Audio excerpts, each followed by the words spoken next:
Hi there, it's Louisa, the EcoMum. Today I wanted to share with you a couple of really quick and simple remedies to use for splinters. So I don't know about you, but if my little 4-year-old daughter gets a splinter in her hand, because we chop our own firewood, so it happens fairly frequently, she gets very upset.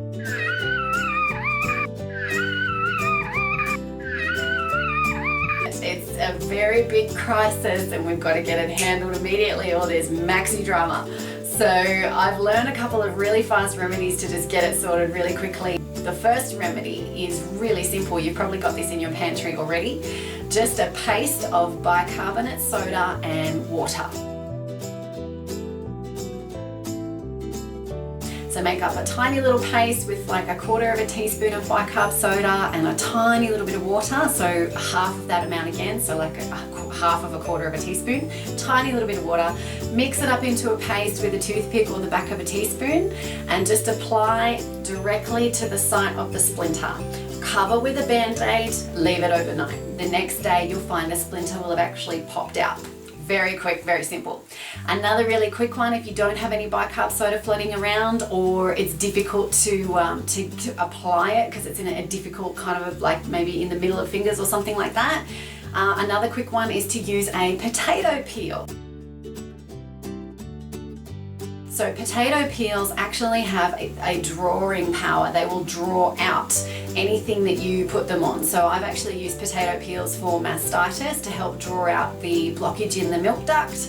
And I've used them for splinters and blood blisters to draw everything to the surface. I've used them for boils and abscesses when I don't have chickweed or other things around.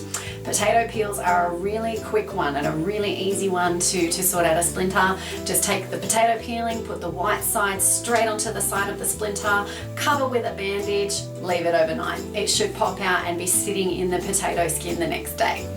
Another really quick remedy is the slippery elm powder. Slippery elm powder has amazing drawing capability. It can draw out phenomenal amounts of things. I actually heard a story from a friend of mine who is a naturopath. She was working overseas with some disadvantaged communities and this child presented to her with a serious lump on their shoulder. And she didn't know what it was. They was complaining of pain. It was really red and spongy and it was looking very nasty. So she just mixed up a paste of slippery elm powder and water, applied it to the site of this lump and then put a gauze over it and a bandage and left it overnight. The next day she was shocked to discover a worm had burrowed underneath the surface of the skin and was living under the surface of the skin. It's a bit gross. But this worm was drawn out by the slippery elm and was sitting in the gauze pad with the slippery elm powder. So the slippery elm had drawn this worm out of the skin and into the gauze pad, which is just amazing. I've used slippery elm powder to draw out heaps of things and it's got amazing power. It's really strong at drawing out things. It's like extracting things from the skin. You can get slippery elm powder from most supermarkets these days, which is great.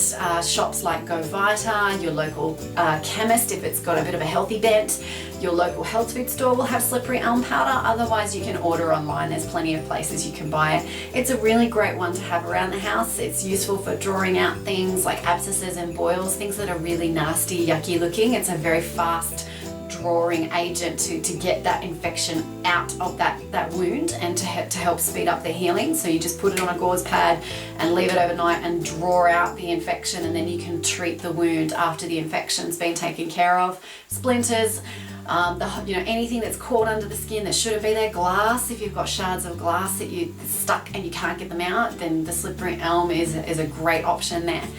It's also really good for tummy upsets, digestion issues. It helps with lactose intolerance. It's a really great all-round thing to keep in your natural home remedy arsenal.